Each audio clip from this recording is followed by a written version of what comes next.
मबा मोनसे पलिटिकल पार्टीजों लोब्बा लाखिनानै आरो आंखौ मबा मोनसे पलिटिकल पार्टीजों सरजाबनानै बाथ्राखौ दा बावैसो जे ससियेल मिडियायाव दावराव दावसि जादों जे मोनद' हारि GST मोननो थांगासिनो दं, ST होनो थांगासिनो दं मोनद' हारिनोहाय, थिग बेखौ लानानै बिथां फिल्मनि आर्टिस्ट सौबिर गारजे बिथांखौहाय गोबां खोथा बुंबाय थानायखौ जों नुनो मोन्दों। पस्टनि गेजेरजों जा बा कमेन्टनि गेजेरजों जा गोबां खोथा खायसेफोरा बुंबाय थादों, गासिखौबो बुङाखै आं, खायसेफोरा बुंबाय थादों आरोना। थिग बेखौ लानानै बिथाङा नै गावनि फेसबुक पेजनि गेजेरजोंहाय मोनसे खेंफोरथि फैदों दे बिथाङा मा बुंदों नोंथांमोना नैबे भिडिअनि गेजेरजों मिथिनो हागोन आरो सोरखौ थांखिनानै बुंदों, मा बेसा खोथा बुंदों नैबे भिडिअनि गेजेरजों टटेलि नोंथांमोना मिथिनो हागोन। भिडिअखौ जोबजासिम नाय, बेनिफ्राय नोंथांमोना मा बुंनो सानो कमेन्टआव बुंहरनो हागोन। भिडिअखौ जोबजासिम नायग्रो बेनिफ्राय। दि मोनद' हारिफोरा ST बिनानै गासै आसामखौनो अर जोंहोगासिनो दङ।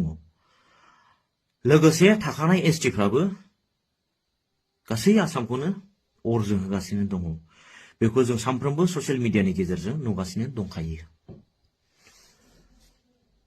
जायफ्रा माखासे पस्टनि गेजेरजों, कमेन्ट्सफोरनि गेजेरजों, मेसेजफोरनि गेजेरजों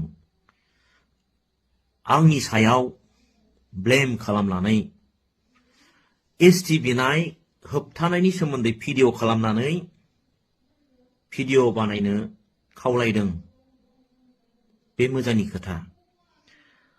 नाथाय माखासेफ्रा सैमा अमाजों रुजुनानै जिबायदि बाथ्रा बुंदों बेखौसो आं हजम जायाखै। होबथानांगौआथ' जों साफ्रोम बर' सुबुंनिनो बिबानखा, बेखौ आं गनायो। दा जायफोरा लिरदों पस्टफोरखौ, नोंथांमोननि पस्टनि गेजेरजों जों हमदांनो हायो, आं हमदांनो हायो जे नोंथाङा मबा मोनसे पलिटिकल पार्टीजों लोब्बा लाखिनानै आरो आंखौ मबा मोनसे पलिटिकल पार्टीजों सरजाबनानै बाथ्राखौ बुंनायखौ आं हमदांनो हादों हिसाबैहाय, दा नोंथाङा जाय पलिटिकल पार्टीजों लोब्बा लाखिनानै खोथाफोरखौ बुंदों, अब्लाथ' आं बै बाथ्रानि सायावसो खेंफोरथिखौ होनांगोन, नङा होमबा? दा आं बे खेंफोरथि होनो थांनायाव नोंथांनि लिरनायनि सायाव जुदि बाथ्राखौ फंनैसो सावरायोब्ला नोंथाङा बा सोरबाया साननो हागौ बे उमुक पार्टीनि फिसिजानाय सैमा अमा बायदि रोखोम। बे नङा। नोंथाङा जाय पलिटिकल पार्टीजों लोब्बा लाखिनानै बुंदों बाथ्रा, बिनि सायावसो बुंनाय हिसाबैहाय नोंथाङा बेखौ हजम जानांगोन। खोथाया जाहैबाय बे बाथ्राखौ बुजिना लानाया गाहाम। नोंथांनि मेगनाव माबा मोनसे जाबोर हाबोब्ला नोंथाङा नोंथांनि मेगननि जाबोरखौ बहननानै लाग्रोबासो नोंनि लोगोनि मेगनाव हाबनाय जाबोरखौ बहननानै होनो हागोन, नङा होमबा? बे खोथाखौ मिथिना लाग्रोनाया मोजां। दा थोंजोङै बुंनो थाङोब्ला नोंथांनि पस्टखौ नायोब्ला नोंथाङा निस्सय UPPL हान्जानि सासे मददगिरि होननानै आं हमदांनो हायो। दा नोंथांनि UPPL पार्टीनिफ्राय दिनै एक्जेक्टलि साबेसे दं आंनावबो हिसाब गैया, नाथाय 7-6 जनाथ' MLAफोर दङ, केबिनेट मिनिस्टार दं, 2 MP दं, सासे रायजो सभानि। दा बिथांमोनाथ' रायजो राजानि खैफोद अलखदाव आवाज होनो थाखाय, रायजोनि गांनाय उखैनायखौ सुफुंनो थाखाय गिलिर बिबान बाननाय साफा साफा MLA, MP, केबिनेट मिनिस्टार, नङा होनबा? अब्ला जाय जुथुमायाव बेफोर बाथ्राखौ लानानै सावरायनाय जायो, दा बे जायगायाव जिरायनाय नोंथांमोननि लिडारफोरानो जुदि दिनैसिमाव डाइरेक्टलि अबजेक्शन होनाय जों दासिमाव नुवाखै, आंखौ बुंनायनि सिगां बिथांमोनखौथ' आसि थुग्रोमोन। आंलाय सोरथो? आं सासे नाबालक, रोङि रायै फाव खालामसाबबायग्रा। सोरबा डिरेक्टर, स्ट'रि राइटारफोरनि लिरनायाव, बिथोन होनायाव माखासे डायलग्सफोरखौ बुंनायखौ नोजोर होनानै नोंथांमोना आंखौ इसेबां गोजौ थाखोनि सानना लानाया जोबोद गोरोन्थि। आं सासे समाव गरसे गरनै सोलिनो ड्रेस गाननो मोननो हिसाबैहायसो बेफोर एक्टिंखौ खालामनाय जायो। बा नोंथांमोना आंखौ जिबायदि बुंबाय सैमा अमाजों रुजुनानै बिनि फिल्मफोरखौ दानायसै मासै, इट्स अके। नोंथांमोना जुदि खालामजानो बाबायबा आं दिनैनिफ्रायनो आंनि बे एक्टिं लाइनखौ दोनथ'गोन। मानोना आं एसेबां जाफुंसार नंखायाबो आरो बेजों आंहा दिनैसिम 23 बोसोर जाबाय। आं जेबो सोरजिनानै लानो हाखायाखै। मात्र उद्देश्यआ बेनोल'मोन जाहाथे बर' सिनेमायाव आंबो एसे आगानसे बारायहोनो हागोन नामा, बे उद्देश्यखौ लानानैसो आं दिनैसिम जेबो मोनाब्लाबो नांथाबनानै दङमोन। नाथाय नोंथांमोना जुदि खालामजानो बायोबा इट्स अके, आं खालामला। दा बिथांमोनानो जुदि जे जथुमायाव जिरायफानानै बेफोर डिसिसनखौ लानाय जायो, बेयावथ' अबजेक्सन होनो हायोमोन ना। आं बायदि नाबालगा मबा मोनसे पस्ट भिडिअ खालामबानो दे होबथा जागोन, बे माबोरै जाथावनायानो नङा। नोंगौ, जों साफ्रोमनिबो मावनांगौ, होबथानांगौ, हारिनि अलखदाव गसंथेनांगौआ दायथ', बे नंगौ। नाथाय आंखौ आसि थुनायनि सिगां जायफोरा बेफोर बिबानखौ रायजो राजानि जानानै खामानि मावनो थाखाय साफा साफा दैथाय हरजाबाय, बिसोर दिनै मानो फंसेबो एखे जुथुमायावनो जिरायनानै फंसेबो अबजेक्सन होनो हायाखिसै? मानो? बिसोर सोंथिया। दिनै गावजों गाव दान्थे बिदान्थे हाग्रामा सारानो ओरै ओरै एनअसि हरबाय माबाय। एनअसि हरनाय मानाय सोरबा सासेखौल' ब्लेम होबा जायाथ'। जोंथ' सानफ्रोमबो ससियेल मिडियाआव नुगासिनो दङ। सोरबा आबसुनिफ्रायबाबो इउपिपिएलनिफ्रायबो 2008आवनो रोनगोरा साराबोथ' जेब्लानाखि आबसुनि प्रेसिडेन्ट जानानै दङमोन, बे समावनो एनअसि हरनायखौबो माथो नुदों जोंबो।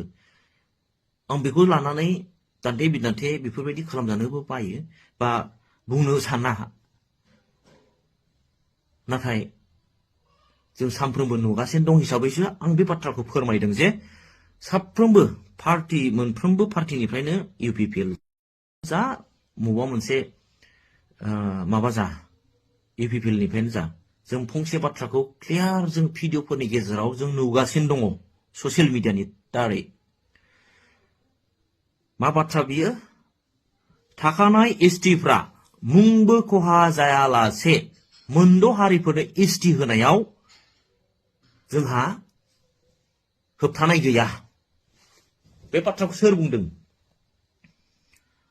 सोरबा हाग्रामा महिलारि सारबाबो बुंदों, सोरबा प्रमद बर' सारबाबो बुंदों, इउजि सारबाबो बुंदों, लरेन्स इस्लारि, उर्खाव, साफ्रोमबो बर'नि दैदेनगिरि गबिन्द सारबाबो बुंदों। बेखौथ' जों ससियेल मिडियाआव सानफ्रोमबो नुगासिनो दङ ना। सोरबा सासेखौल' उमुगानो ओरै हरनानै ओरै ओरै जाहोबाय, जोलैनि हांगार, बेफोरबायदि गावजों गाव दान्थे बिदान्थे खालामलायनानै जेबो लाब गैया। आंनि साननाया इसेबांल'मोन, आं सिरि थानाया आसामावल' एसटि दं बे नङा। इन्डियाआव 28था 28 स्टेट आरो 8था इउनियन टेरिटरिस दङ। दा मोनफ्रोमबो स्टेटआवथ' एसटि दङ ना, जोंनि आसामावल' दं नामा? अब्लालाय अल इन्डियाआवनो एसटि दंखायोब्ला सोरबा खना मबा मोनसे बिटिसि एरियानि बर'फ्राल' एनअसि हरनानै दि सोरबा एसटिखौ सेख'नानै लानो हागोन, सोरबाया एसटि जागोन गोरलैयावनो, बेखौ आं सानाखै हिसाबै आङो जेबो बेवहाय खर' सानाय गैयामोन। जानो हागौ बियो राजनितिकनि माबा मोनसे गेलेनाय, बेखौल'सो सानना आं सिरि दङमोन। बाथ्राया बेसेबांसिम मा आं जेबो एफाराब आं थौले मेलेमजों आं जेबो सानख'नो हाया। नाथाय आंनि साननाय बुजिनाया बेल'मोन, आसामावथ' आसाम इण्डियाआवथ' आसामल' नङाना, आसामावल'दि एसटि दं बे नङा, 28टा स्टेट दं, मोनफ्रोमबो स्टेटआवनो एसटि दं, बिसोरबोथ' अबजेक्सन होगोन ना। बबेबा खना बिटिसि एरियानि सोरबा बर' लिडाराल' एनअसि हरनानै दि गाबोन गोरलैयैनो सोरबा एसटि मोनगोन बेखौ आं सानस'वाखै, बा अथ' गोरलै जानाय नङा साननानैल'सो आङो जाजायो जेबो खर' सायाखैमोन माने। आरो गमामायैनो जुदि सोरबाया एनअसि हरबानो एसटि मोनोब्लाथ' दा बै बिथांनावथ' एसेबां पावारबो थानो हागौ, गाबोन बर'लेण्ड बियोबा बर'लेण्ड मोननायनिबोथ' गोहो थानो हागौ ना, गाबोन जों बर'लेण्डखौ बिना लागोन ना मा होनो। नाथाय नोंथांमोननि पस्ट, नोंथांमोननि कमेन्ट्सआ आंखौ हजम जायाखै। बेफोरबायदि सैमा अमाजों रुजुनानै आंखौ भिडिअ खालामजानो लुबैनाया गोरोन्थि। जाय रावफोरखौ बाहायनानै आंनि गोसोखौ दुखु होदों बेखौ आं गोरोन्थि सानो। मानोना आं बायदि नाबालक सासे साधारन फावखुंगुरादि माबा मोनसे पस्ट होबानो दि दिल्लीसिम सौहैनानै होबथाजानाय लाबोगोन, बेखौ नोंथाङा माबोरै साननो हायो? आरो जायफोरा जे जथुमायाव थाफानानैनो दंफायो, हारिनि गिलिर बिबानखौ लानानै हारिनि अलखद खैफोद समाव आवाज थिखोनो थाखाय बिथांमोनखौ खावलायना सोर गाज्रि कमेन्ट हरो, सोर गाज्रि बुंनो गोसो बुं, आंहाबो जेबो उसुबिदा मोननाय गैला। मानोना जानो हागौ आंनि जयगथाया बेनो, जुदि आंखौ गाज्रि मुं सुनानै सैमा अमाजों रुजुनानै नोंथांनि मोननै गोसोआ खुसि जानो हायोबा खुसि था। आरो बेसेबां बाथ्रा बुंनायनि थाखाय नोंथांमोना आंखौ बबेबा मोनसे पलिटिकेल पार्टिजों सरजाबनानै बाथ्राफोरखौ अननानै दा बुं। नोंथांनि पस्ट, नोंथांनि कमेन्ट्स, बेफोरनि सायावसो आं बाथ्राखौ बिजिरनाय हिसाबै दिनै मोनसे पलिटिकेल पार्टिनि मुंखौ लानाय जाबाय। बेयाव आंखौल' गोरोन्थि दा बुजिसै। जायफ्रा नैबे भिडिअनि गेजेरजों नोंथांमोना नुनो हाबाय, मिथिनानै मोनबाय बिथाङा मा खोथा बुंलांखो, जे बिथांखौहाय जि खोथा बुंबाय कमेन्टनि गेजेरजों, पस्टनि गेजेरजोंहाय, थिग बेखौ लानानै बिथाङा गोबां खोथा बाथ्रा बुंलांबाय। लोगोसे फिल्म इन्डास्ट्रियावहाय खामानि मावनायखौबो दोनथ'नायनि खोथा बिथाङा बुंदों बा फोरमायदों। लोगोसे पलिटिक्सजोंसो बिथांखौ लाथ्रोनानै खोथा बुंदों होननानै नैबे भिडिअनि गेजेरजों बिथाङा फोरमायदों। आरो लोगोसे गोबां खोथा बिथाङा बुंदों। बेनि बागै आं इमान गुवारै सावरायनो साना, नोंथांमोना बेनि सोमोन्दै बा बेनि भिडिअनि गेजेरजोंहाय मा मिथिनो मोनखो, लोगोसे मा बुंनो सानो कमेन्टआव लिरना हर। चेनेलखौ अननानै साबस्क्राइब खालामनानै ला। आंबो नोंथांमोनखौ जेमान हायो सापर्ट खालामगोन आरोखि।